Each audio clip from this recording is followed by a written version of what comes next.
If you think fundraising starts with a pitch deck, you're dead, dead, dead. Wait, what? That's right. If you don't want to end up dead while fundraising, you better listen to Chris. Chris Howard, a serial entrepreneur, investor, and startup psychologist. Chris has raised over $100 million, lectured at Harvard, MIT, UCL, built startup ecosystems like Techstars, The Rattle, Mass Challenge, and helped founders go from zero to funded. No fluff, no sugarcoating, just raw, unfiltered, battle-tested insights. Buckle up. This episode will change how you see fundraising, investors, and success itself. So, building your product, hiring great people, or building a great team is fundraising. And so, people confuse fundraising with building pitch decks, going to demo days, all that kind of, that's what people associate as fundraising. But actually, it's every micro decision you make before that point that is fundraising.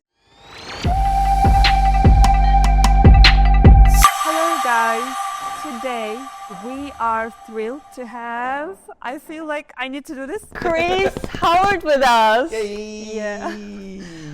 We are truly honored and very happy that you agreed to come to our podcast. Thank you so much. I'm sure your inputs on pitching, on startup, on entrepreneurship, and maybe entrepreneurial psychology will be very, very valuable to our audience. You know, Chris, if you are in startup world, especially in London, I'm sure that you have known or you've heard about Chris.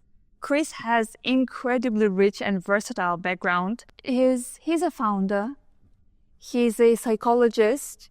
And as he puts himself, he's an adventurer in the startup world. Yeah, he has co-founded and led multiple startups and exited some of them, and some of them taught him very tough and very useful. Did you say car crashes? Yeah.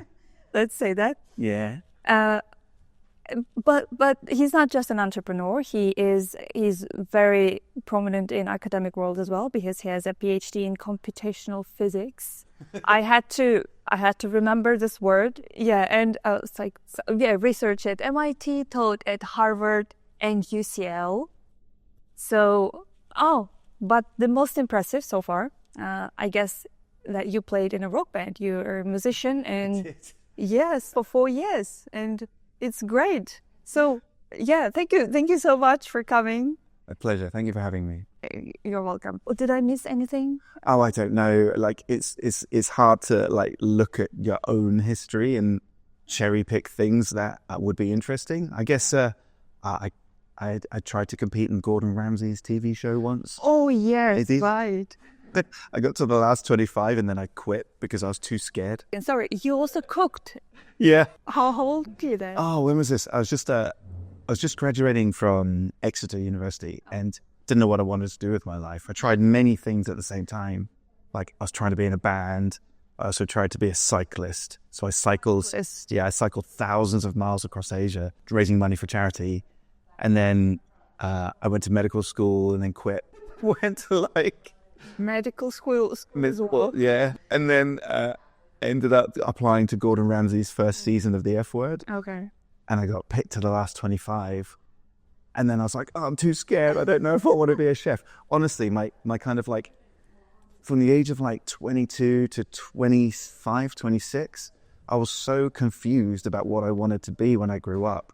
I just tried lots of things and I got somewhat of the way in. Yeah. And then I got what I would now look at as imposter syndrome and just quit. And I was just always like, I'm not good enough. Oh, I'm not good enough. It's really weird. If I can go back to that old version, and I see this a lot in founders actually, if you go back to that old version of yourself and you go, if what you're doing because you're trying to prove to others you're good, you're never going to be excited about it. But if you're doing it because you just love it, you're going to do brilliant at it. And I was trying to prove, especially to my dad, that I was worthy of doing something that he didn't feel was a real job, if that made any sense. Anyway, blah, blah, blah, blah, blah, blah. Yeah, I see. But I think you spent your early 20s, the best way anyone can spend, because, for example, in my country, from my culture, people get stigmatized when they are at early 20s. They are not, they don't know, they have to know what they're going to do for the rest of their lives. But it turns out that it's normal not to know, because you don't know yourself yet. You don't know who you are. And the thing is that in our culture, you are very, very much, I wouldn't say that very dependent on your parents. I mean, for us, words of an adult is like a law. You can't get out of it. And it's good from one perspective, but maybe it's not that good on the other perspective, because you can't really listen to yourself. You don't have that freedom to act on your own merits, maybe on your own wishes. There wasn't. It's especially from Soviet Union. You see, from Soviet Union backgrounds. My parents, you have to go to school, you study, you become the best, maybe one of the best, then you graduate, you go to grad school, you study whatever your parents say, and you get a job, or you do whatever you have to do. So, but the problem is that when I finished university, I didn't know what I'm good at, because I always studied for my parents. They said, you are going to study economics. I studied for them.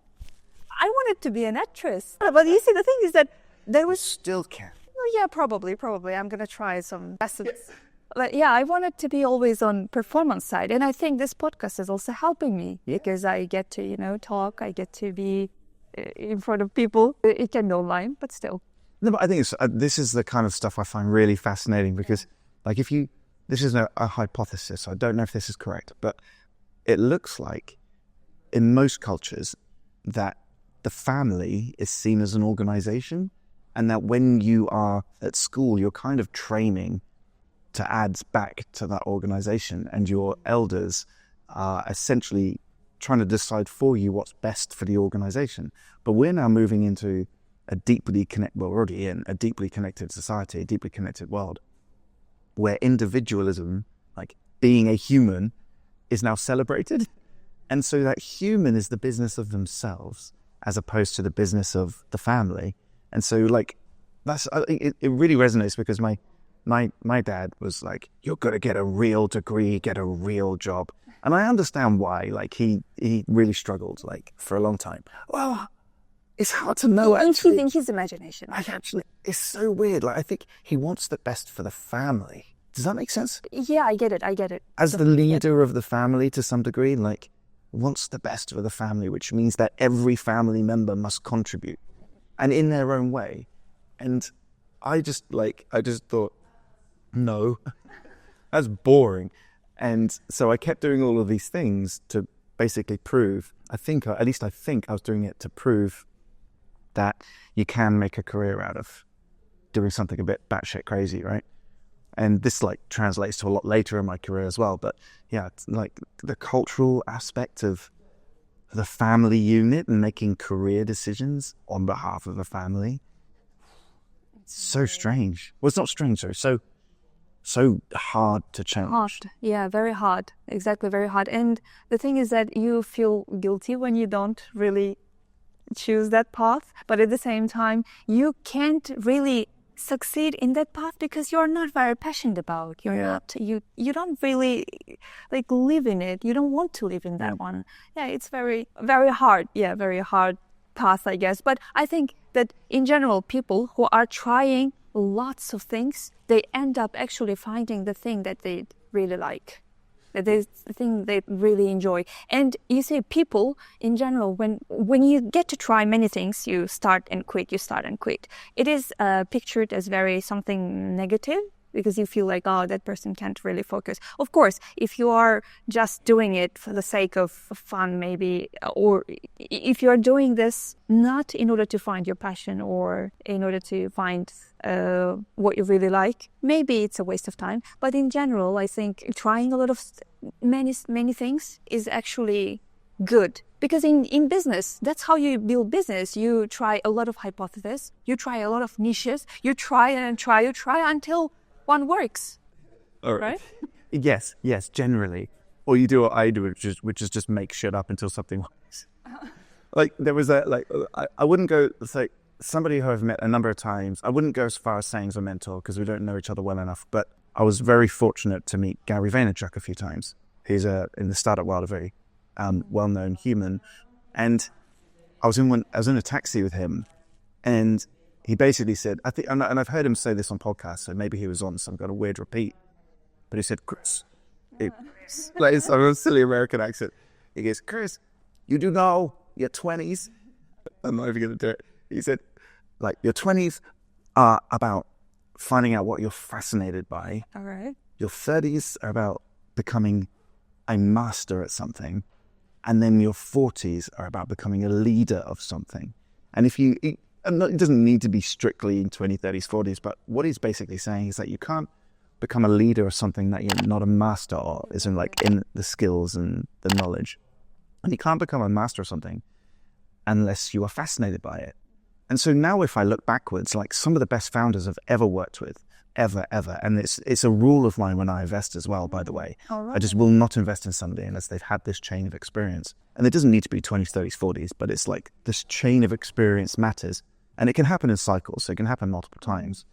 But like it's now super common that when you look at a high potential founder, their story sounds a very similar story arc. It's something along the lines of, I was disappointing someone, usually a parent.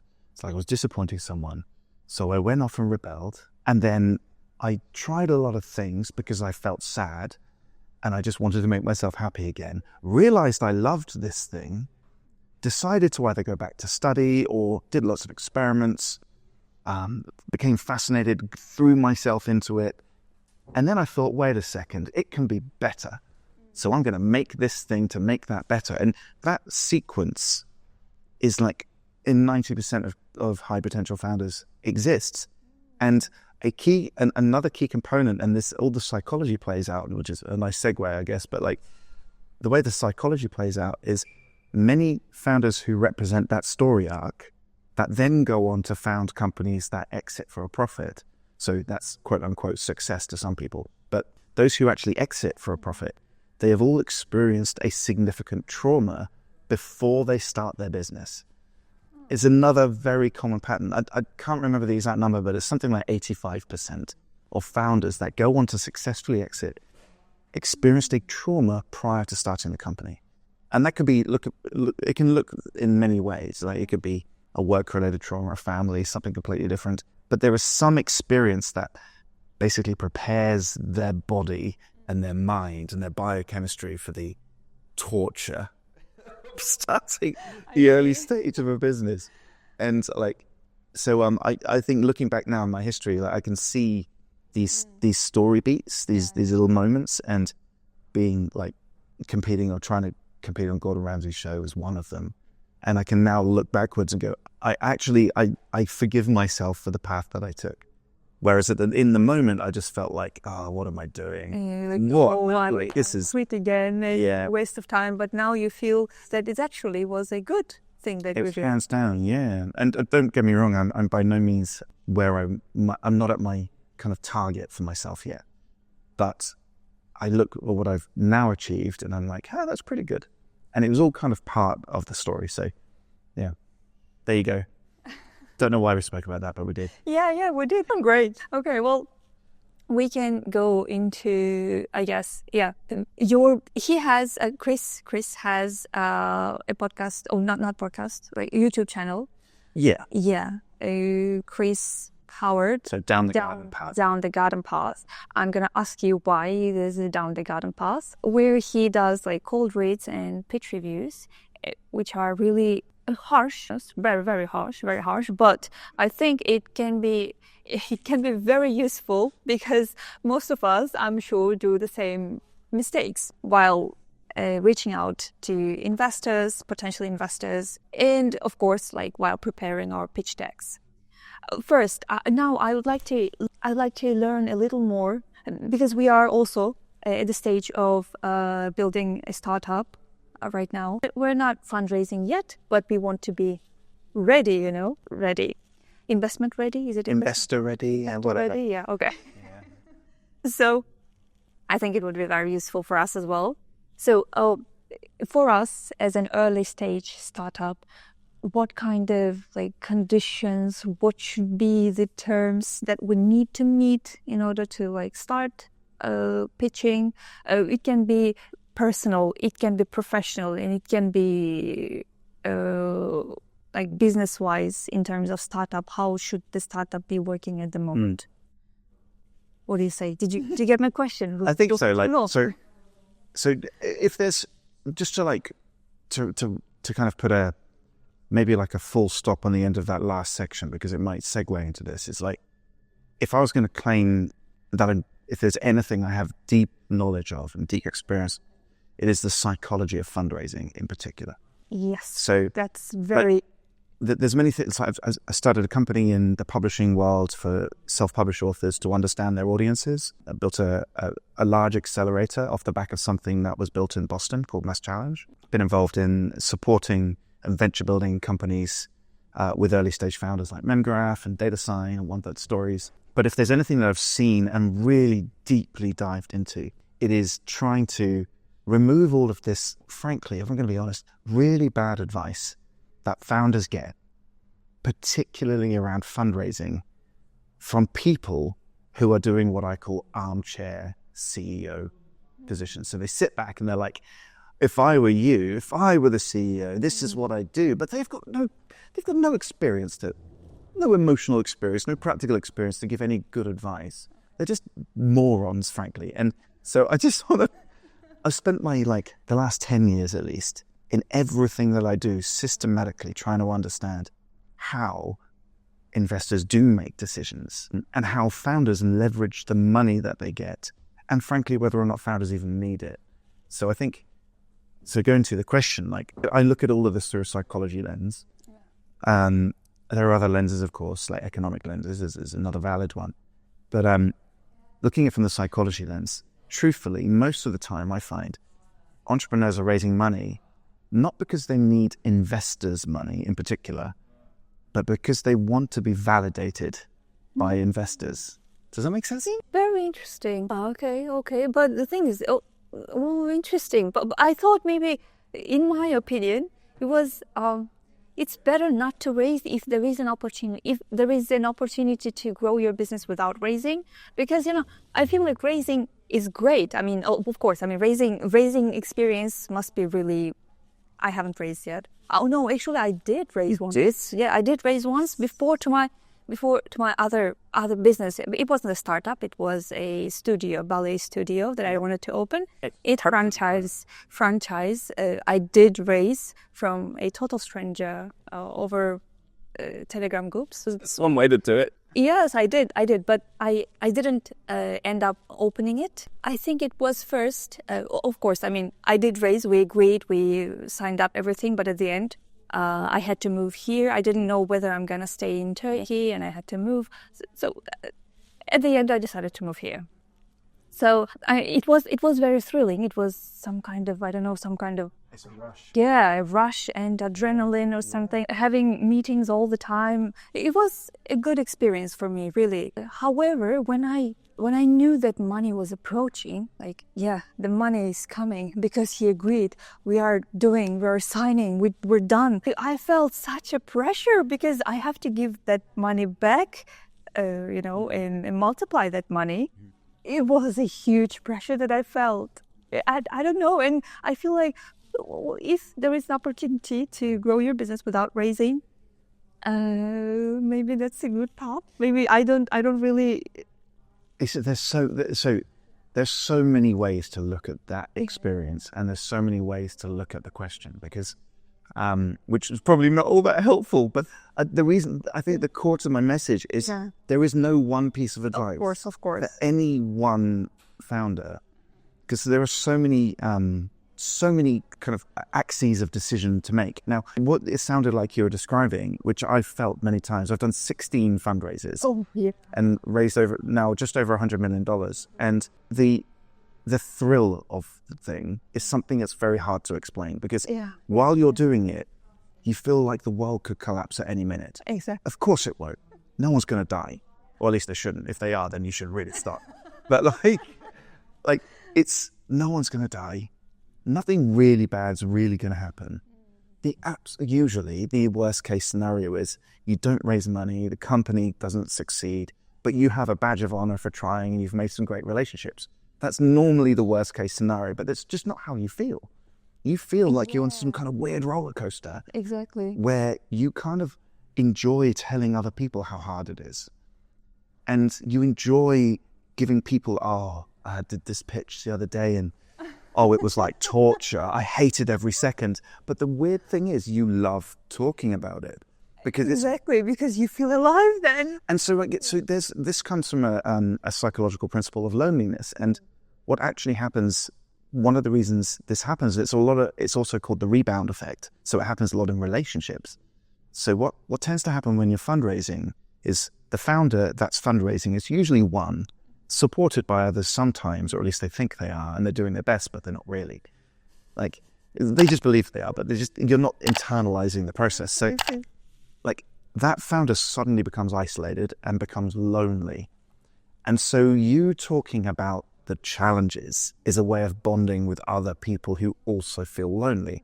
And that's the rebound effect. So when you leave a relationship, you suddenly become in a heightened state of fight and flight, and you have the loneliness complex. So you will attach yourself to somebody else who is also in fight and flight and has some other variation of the loneliness complex.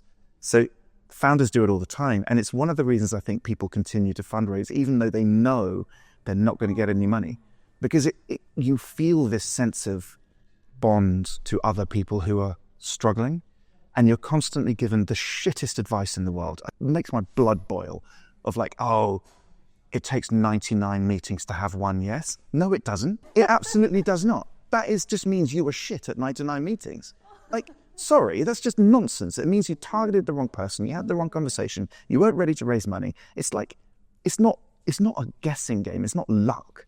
Fundraising is a strategic, highly targeted act. But you continue to stretch out the pain because it makes you feel validated. Anyway, there you go. What do you think about that? Okay, so you say... Sorry, I didn't mean to go on that soapbox, but I just did. No, I think it was fascinating, really. I mean, wow. You see, the thing is that I guess you being an expert in psychology as well, it gives completely new perspective in anything, in business, in fundraising and investors, and from... I've never heard these kind of biases and traits. Exactly. So this is a very fresh perspective for me. All right, now you mentioned that fundraising is a very strategic act. So what is the winning strategy? Okay, so tying that question with the question before. So like to know if you're investor ready or investment ready, I think the first critical decision is whether you want to share your future success with someone. Mm-hmm. Okay. Like, if you don't want to, don't raise money. It's that simple. Because that seed of resentment will expand and get bigger throughout the life of the company. And it starts to manifest in very confusing ways. You start to, like, not communicate with your investors very well. You start to, like, only speak to them when you need more money, which is a terrible thing from an investor's point of view. So you need to be comfortable saying, okay, I'm building a business where I will share my future success with someone that didn't put in any work, because they're buying the right to not have to do the work. Exactly. That's what an investment really is. It's like saying, I want to join your journey. I want some shares in your business. I want some of your success, but frankly, can't be asked. Just can't be bothered. Take some money instead. That's really what an investment is. Okay. And so you need to be comfortable as a founder knowing that that's someone's motivation. And if you are, you're like, cool, because I can use your selfish greed to make my position bigger, more impactful, better. I can aim higher depending upon how you define that. So you need to just know that you are sharing a future success with someone. That is what fundraising really is. Yeah. And so by doing that, they put in a very specific type of money. Like, you can get loans, you can get grants, you can borrow from friends and family, you can, like, actually do something called selling, and, like, all of these things you can do to put money in the bank account if it was only money you were looking for. But what you choose to do through investing is share your future success with somebody else. So the second decision you make from that is, who do I want to share it with and why? So pick your investor based upon the type of success you want and they want, and can they add anything? Can they improve the odds of you achieving that success? And once you've gone through those two decisions, then you say to yourself, all right, maybe I should do a round of funding. And then you look at that as a very strategic act. Does that make sense? Yeah, it does. It does make sense. But I think this is from my position. I'm going to describe you where we are at right now. So in terms of agency, we had a rough year. 2023 was not the best year. Before that, it was really great. Like during pandemic, it was so we didn't even have to look for projects. It was coming in, and we were quite three, shook us, because there were no projects. Poof. We are trying all kinds of marketing strategies. Email reach out, that reach out, calling, and this and that. So we had to build our marketing system. 23 was it was a year when we had to learn a lot of things. Yeah, and now since summer, again, this summer was really great for us. Since this summer, the business has improved, and now we have recurring clients, and it's good. And I think it's going to be even better. But at that stage, when we just decided that we are going to build that in-story project that I mentioned, we didn't have really money to put into this. It doesn't require a lot of money, but for example, to fine-tune it and to make some ads and to make some events, it still requires a little funding. And we were thinking, okay, we need to fundraise in order to get to somewhere at least. So we were thinking only about money, just money. Okay, how we get money, where we get money, how we get money. Yeah, it's classic. Yeah. This is what we were thinking about. Yeah. And we never actually thought about who could be right for us. We thought, okay, who would be willing to give us money? Yeah, absolutely. It's very common. So there's two decisions in what you just described that many people bundle into one decision. And the first is, do we need money to achieve what we want to achieve? Yes or no? And the second is, do I want to share my success with someone? Yes or no? And if the answer to both of those is yes, then investment could be an option. But the reality is, companies one of the most celebrated bootstrap companies is MailChimp. It's $2 to $3 billion in value, never raised a penny. And because they were screw it, don't want to share my success. So yes, at the beginning stages, it might be slower. We don't know, because you can't print the future in a newspaper. But they just went, okay, screw it. We're going to give it a go. If we need money, we're going to go out and do some consulting, bring that money back in. Every founder had an agreement where 80% of what they earn goes back into the business. And so that was their fundraising. They just chose a form of investment that meant they didn't have to share their success with someone else. And that's possible for almost every founder, in my opinion, because if you need to know the skills of selling, leadership, market positioning, if all those important things are important to your business, then there should be skills you can master to bring money into the business. Mm-hmm. So you should be able to see opportunities to do some consulting, to build an agency. Your story is actually quite a good one. There's a good example of this. Building an agency and going, oh, actually, there's a startup that could be spun out of this. And you have essentially financed your ability to start a company by quote unquote consulting, by looking at a market, seeing a market need and going, yeah, I'm going to service that, bring some money in, use that money to start a venture. So yeah, just not all money looks the same. It really annoys me. When I do these cold reads, I often in my head, and I often say it out loud too, I'm thinking, you don't need investors. You just need money. It's just a different thing. Oh, okay. So I see. You don't need investors. You need money. You can get money from 100 different... Any other way. Yeah. So many different ways. Now, when investors are a good source of money, is usually for two reasons. One is speed. So definitely. So if you know that there's a very specific window of time where your product needs to be in a certain place, or the thing that brings joy to the world is going to hit a certain macroeconomic trend. If you think, wait a second, if I carry on at the pace that I'm at, I'm going to miss the window, and I need money now because that's the only way to point it up in the right place at the right time, investors could be a good thing. So that's the first reason. But the second way you know investors in particular is there something about either the badge of being funded, so doing it for the validation, or something that an investor uniquely can bring that will accelerate it beyond just the cash. So for example, if you go into an accelerator, you're getting the badge of honor, right? Which accelerates network, it accelerates kind of credibility and all those kind of things. Well, it doesn't. Most people think it does, but it fucking doesn't. Most of them are shit.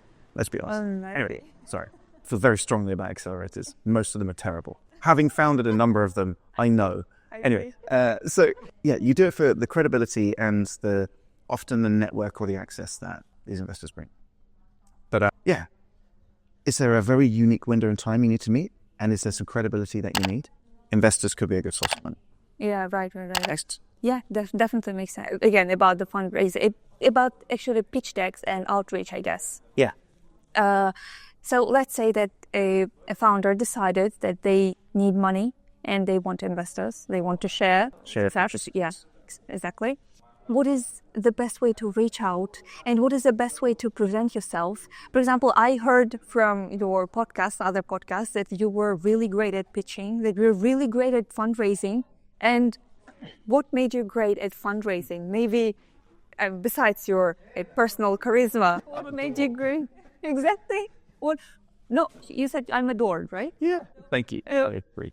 What is it that made you really great? And is there anything that, for example, others could apply from your approach? Yeah, that's a good question. I think the thing that I decided very early on, and I got a little bit lucky actually, the very first investment I ever had was from two humans, and then friends and family joined in, but two humans in particular, a guy called John Landry, who is the founding CTO of a tech company called Lotus, and Bill Warner, who is the founder of another tech company called Avid. So both very large companies, both very successful, famous founders in Boston anyway. And I got very lucky with John in particular, because John essentially gave me an opinion that people are going to want to invest in something that they think is really impressive. So building your product, hiring great people, or building a great team is fundraising. And so people confuse fundraising with building pitch decks, going to demo days, all that kind of, that's what people associate as fundraising. But actually, it's every micro decision you make before that point that is fundraising. Guys, this is very important. It's so important. And I know it sounds like, yeah, whatever. But it's so true, because if you start the public side of your fundraise, so you declare, I have a pitch deck, I am raising money, and you don't have anything to back it up before that point, the first reaction any investor will have is like, and that's the worst thing that can happen, just this apathy, this like, yeah, there's another one. And that's honestly what I get. About 20, 30 pitch decks a week. Not as many as I used to, because I'm not as public with my investments anymore. But like, I get 20, 30 pitch decks a week, and at least half the time I'm like, I've heard that 100 times, which is okay if it's paired with, wow, look at those founders. Wow, look at that experiment they did. Like, oh, that's impressive. You need those reactions to be the first reactions. Even if what you've made is dirty and to you as a founder is like, oh, this is rubbish.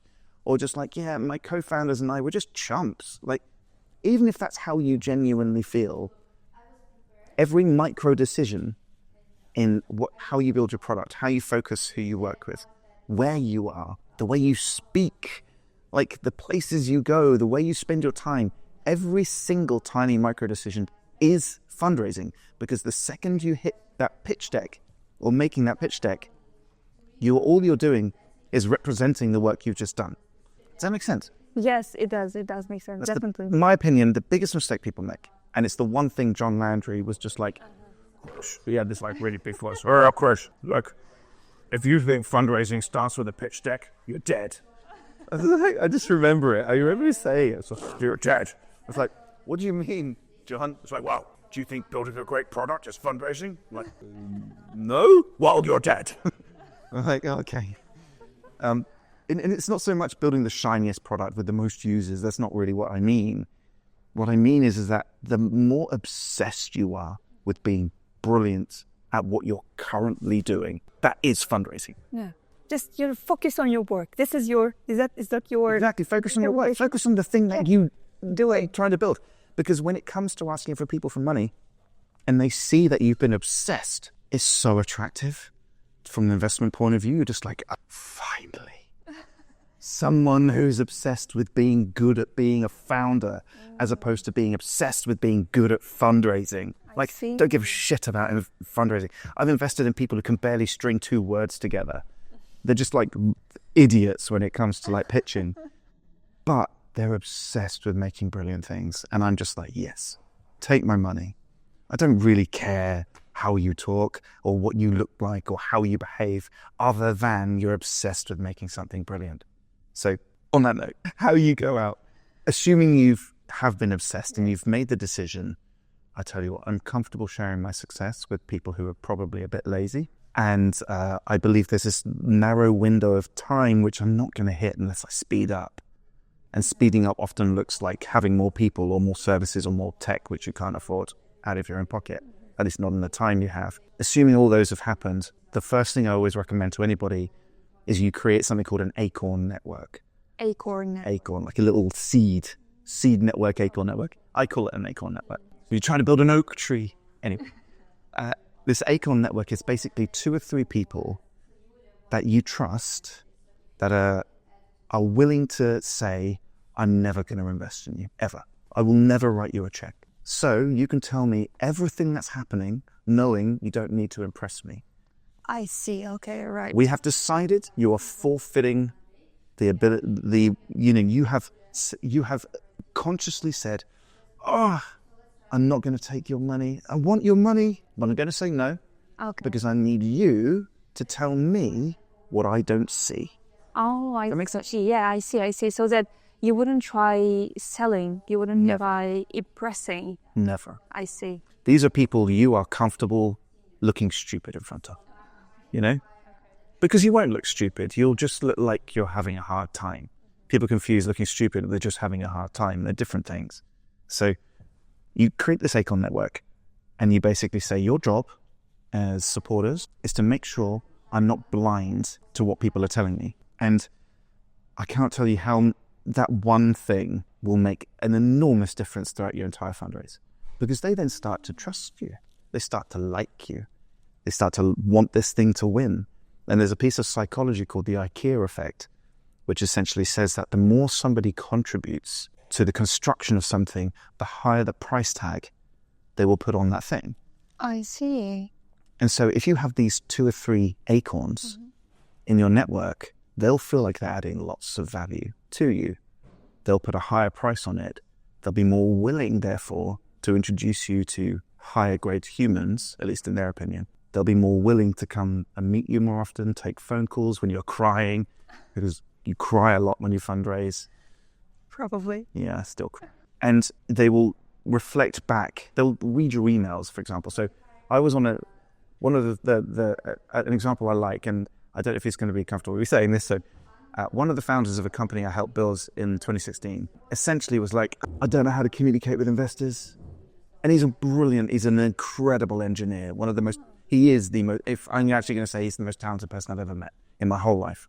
And he's now the CEO of Memgraph, Dominic. He is the most talented person I've ever met. And he just didn't know how to talk to investors. So what would end up happening is I'd take all his emails in. I'd read them. Okay. I said, Dom, don't send that.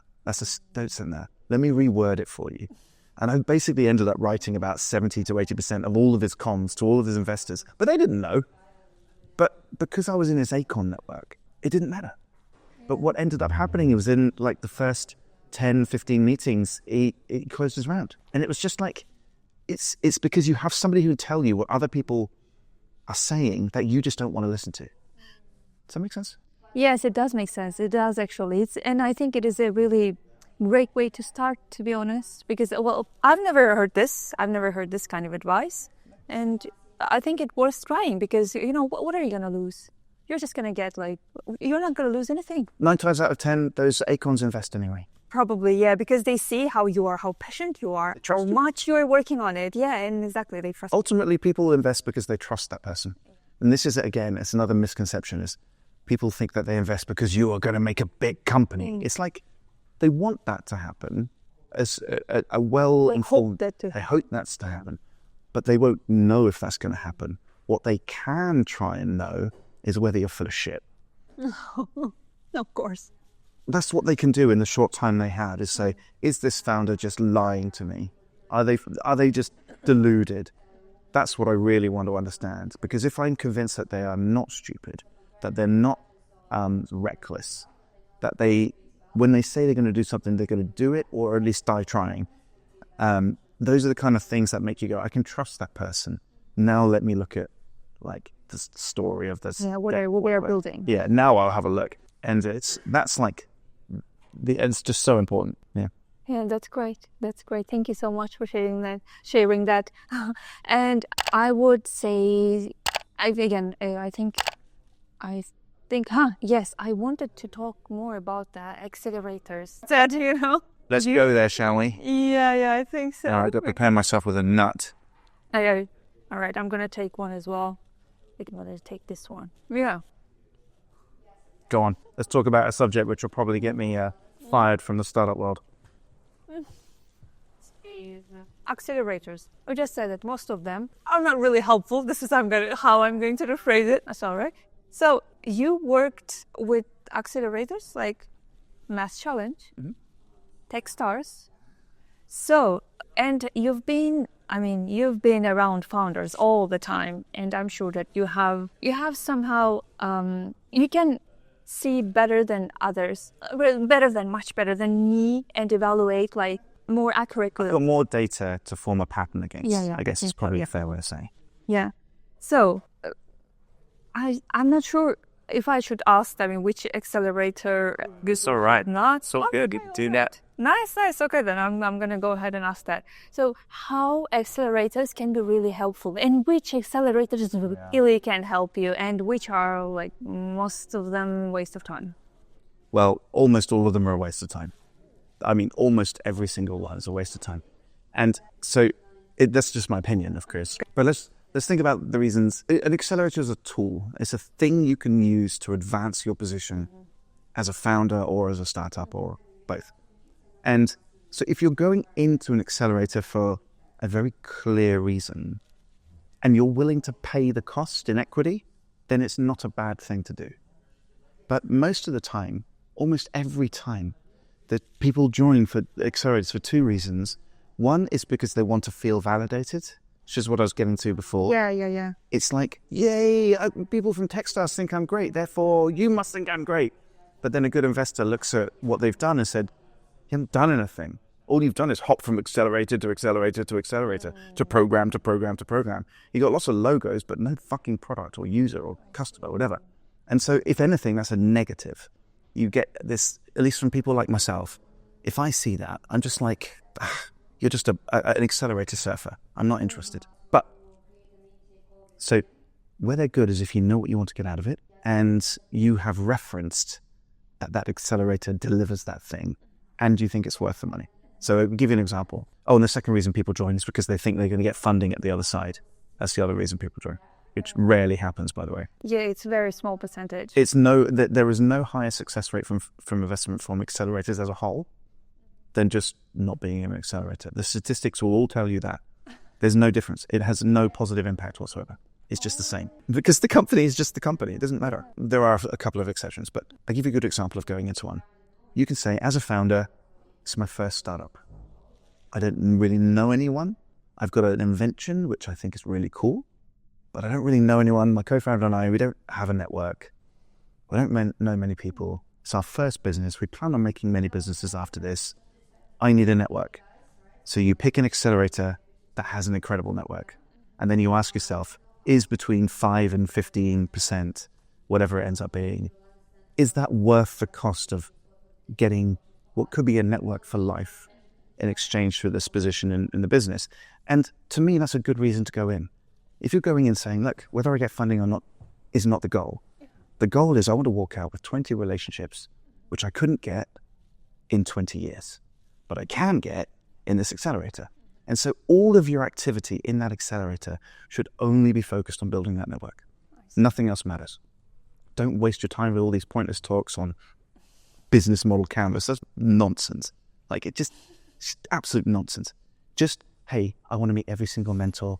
Every single day I want to meet 5 people from the network. Then week on week I'll narrow it down to the 20 people I love, and I want to make sure they and I are buddies. And if you walk on demo day and say, I don't have anything to show, but these 20 people are now my best friends, there's a good chance you'll raise money. Oh, you know? Great. Because you were able to win the confidence of really incredible humans. So that's a good reason to join an accelerator. A terrible reason to join an accelerator is, oh, it's going to make my company so much better. It's like, no, it doesn't. It just doesn't. Oh, I get free office space. Yeah, so is a pub. That's free.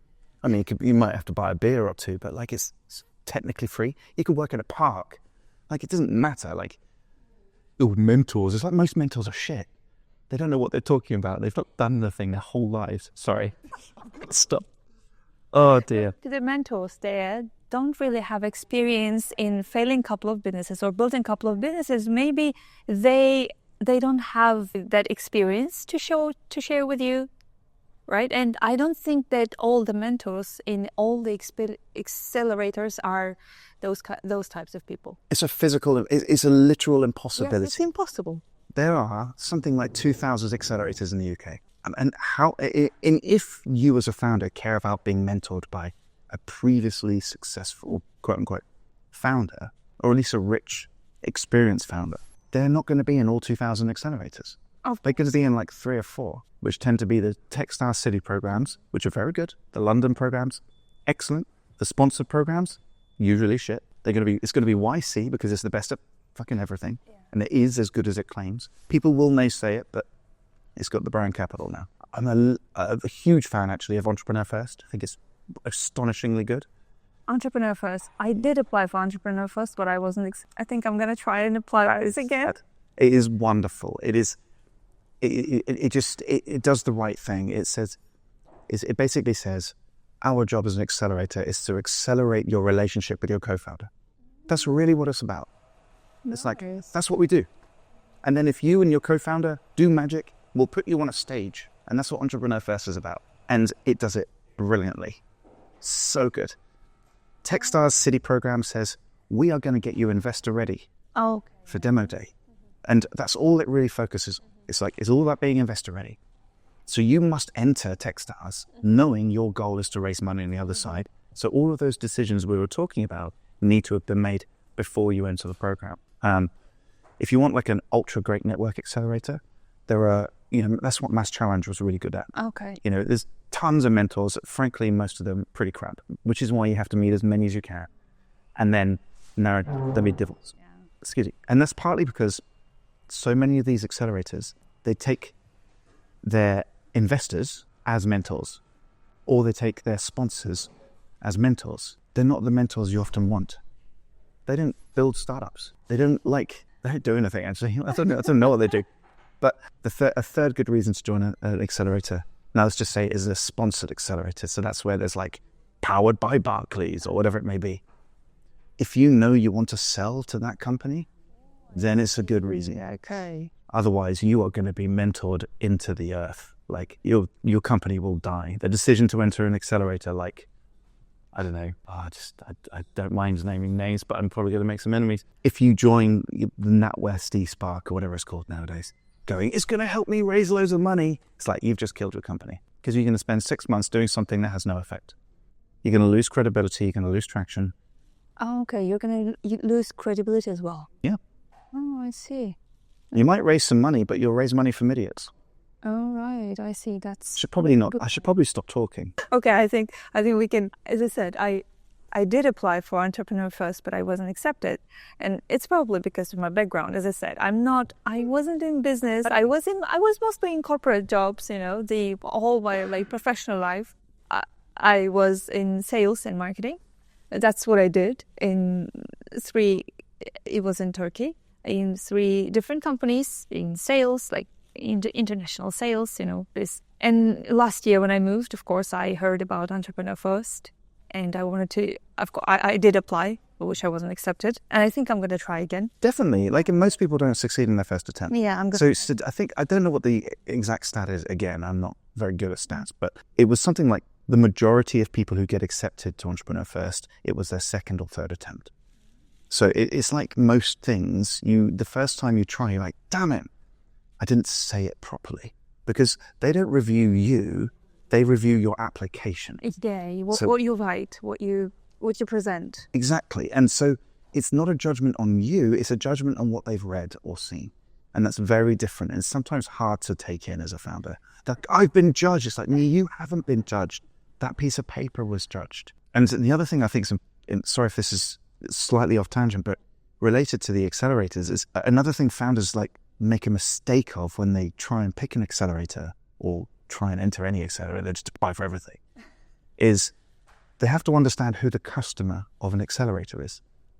I'm going to ask you, who's a customer of an accelerator? Who are accelerators for?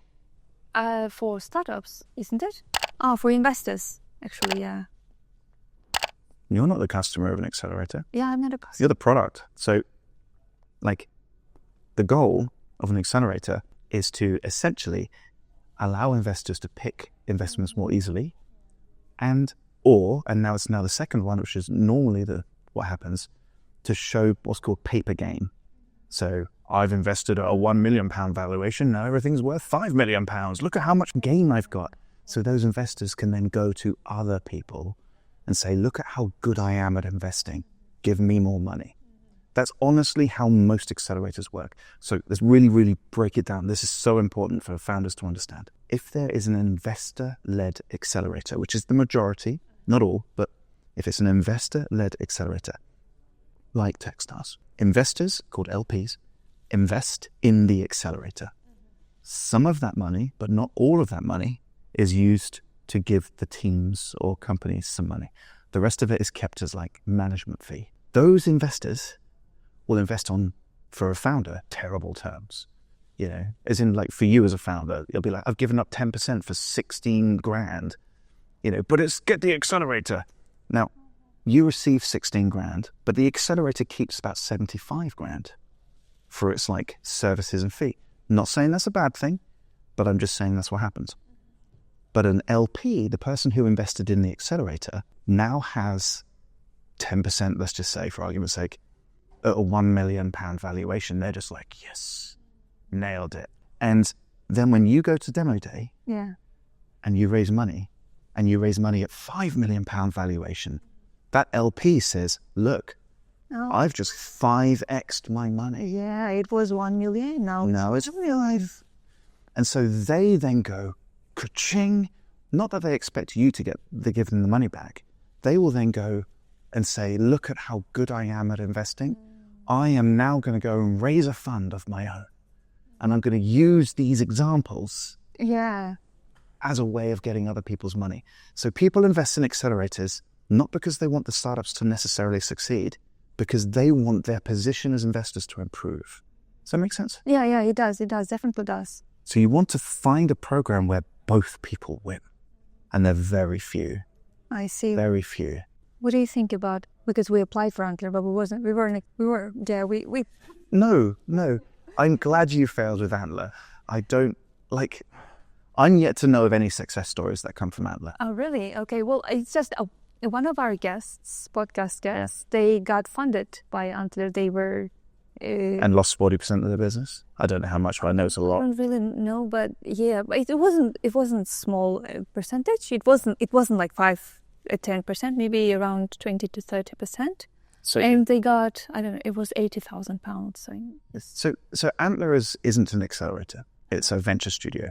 And so a venture studio's job is to help you literally turn your idea into the beginnings of a company, and often to find co-founders. And the risk is obviously much higher. There's a much higher failure rate, so their terms tend to be worse. Now, they also provide lots of service and network and whatever. Antler, I knew the founders of Antler at the very, very early days.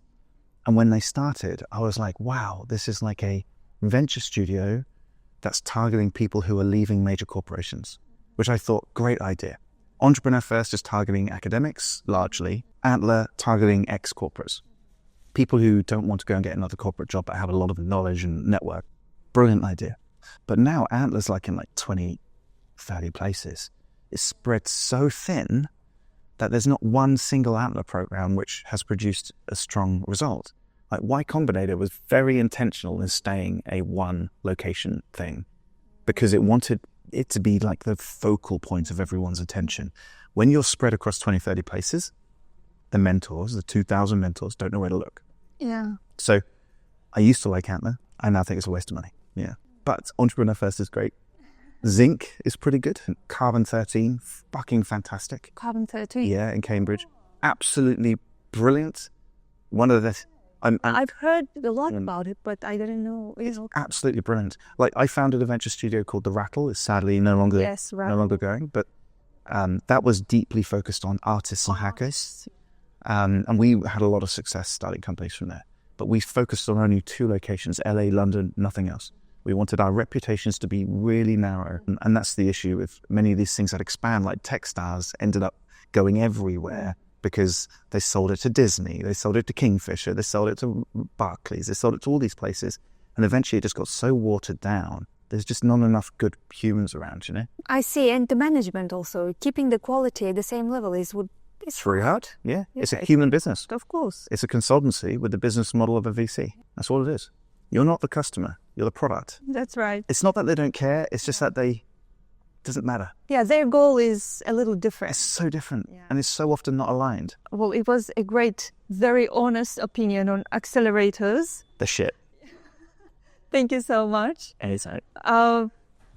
Okay, I think we're going to wrap it up. Is there anything that you want to just tell something very important that you generally advocate, and what is actually your mission? Quite, it was important. I wrote it down. I don't know. I just want to read this out. I would bucket myself as a founder, adventurer, and psychologist whose personal mission is to carve away the bullshit in startup land by highlighting the heroes and exposing the frauds. I think you're really good at exposing the frauds, whether that be investor, founder, or educator. Mm-hmm. So it can be something tied to that, or anything that you feel like saying that founders should pay attention to. Yes, actually. So the root of that, so that's like me just being, that is what I really care about, exposing the honesty from the dishonesty in the startup world. But that's for a very specific reason. And I've been struggling to find the language for this until actually yesterday I went for a brilliant lunch with an old mentor of mine. He founded the Catapults network across the UK. And we were having this chat about, what's really missing in the startup world. And they're like, we were just saying, look, some of the world's most intractable problems, these huge issues that exist around the world, they're not being effectively solved by startups. And academia is too slow and all this kind of stuff. And then the thing that I found words for finally was that I just said to him, look, actually, a founding hypothesis for me as an entrepreneur, not my startups, but for me as a human being, is that I genuinely believe 99% of humanity's problems have already been solved. Probably. We just don't know it. The solution exists. It exists. It's somewhere. And the person who's solved it didn't know that they've solved it. They've invented something, they've researched something, they've found something out, which it's so locked in its own domain, it hasn't been taken out and put where it's needed.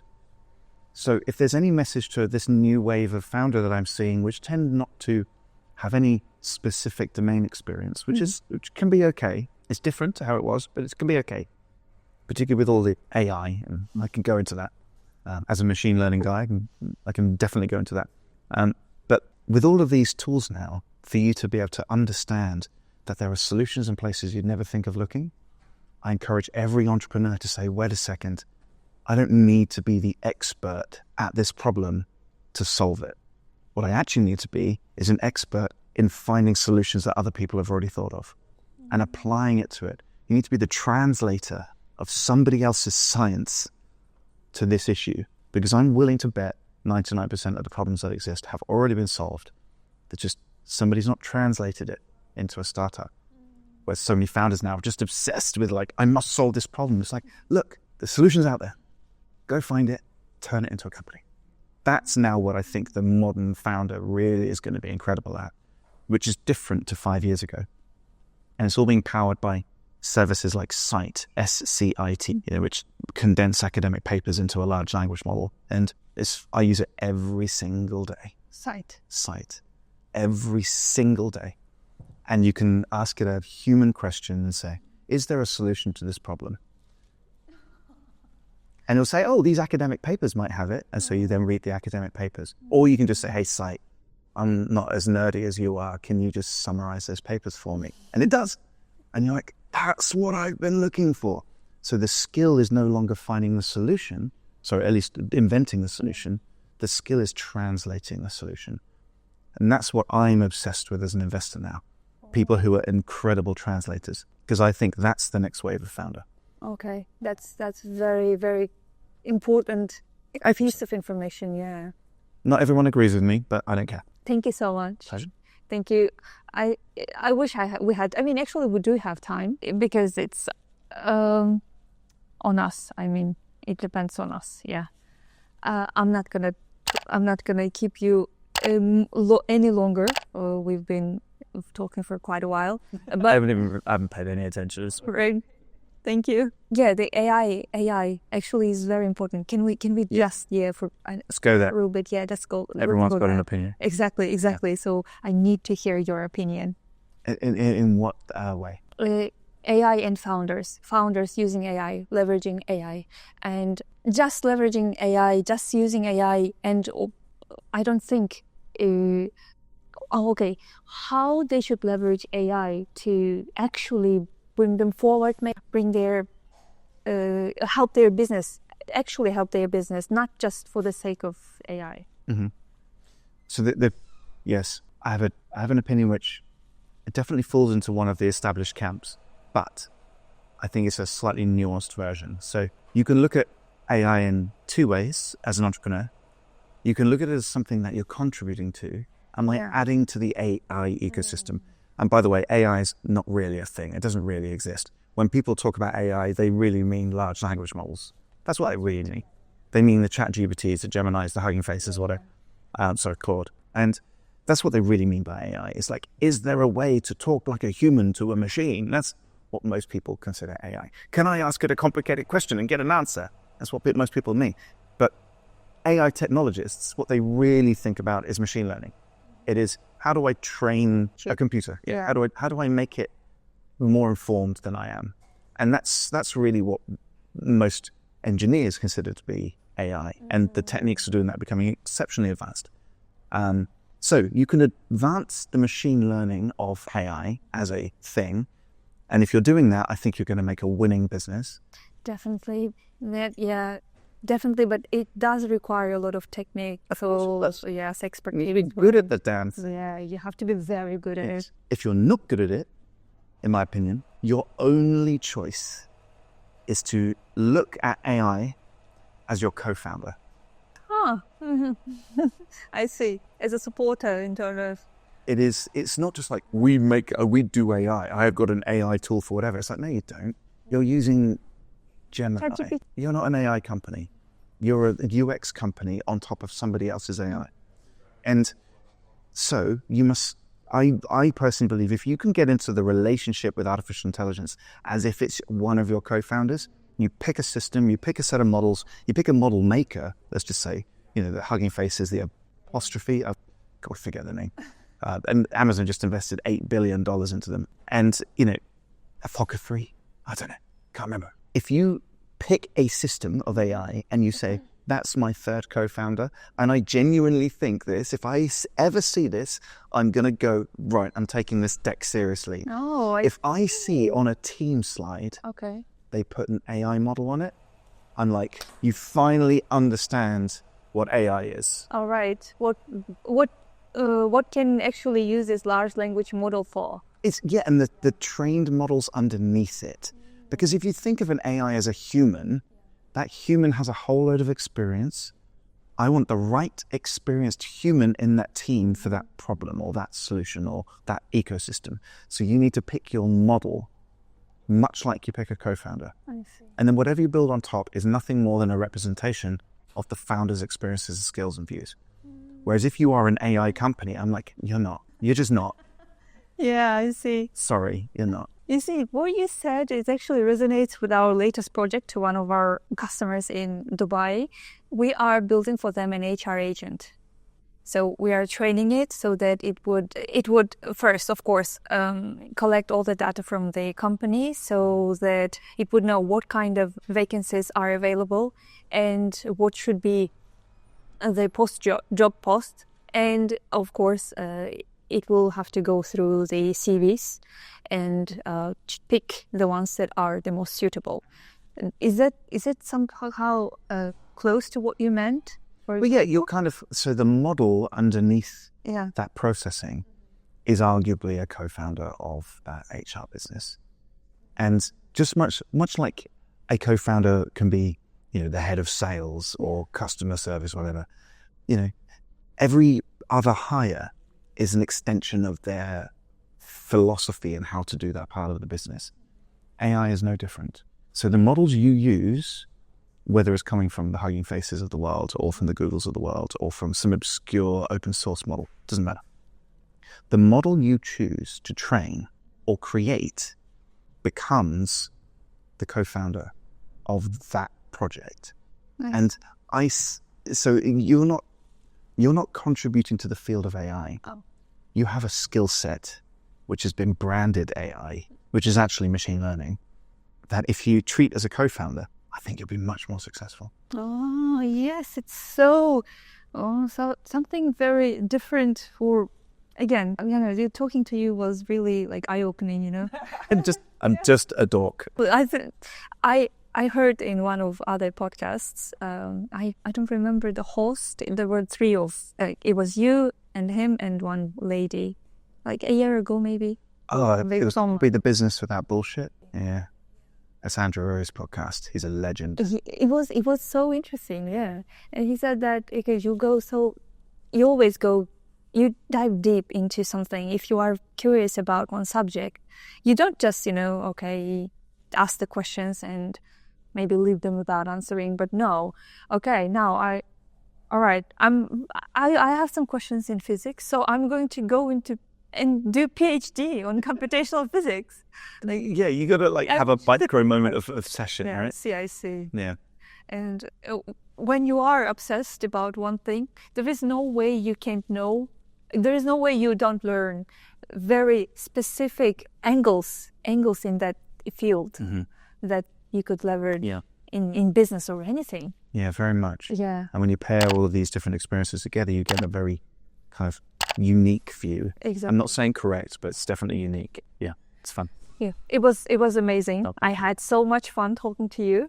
And I felt way more relaxed than I was thinking because I was so nervous since yesterday evening. I was, oh my God, tomorrow I have a podcast with Chris. Okay, what kind of questions? What do I do? What to write? So I felt like this, but to be honest, during our conversation, I didn't feel that at all.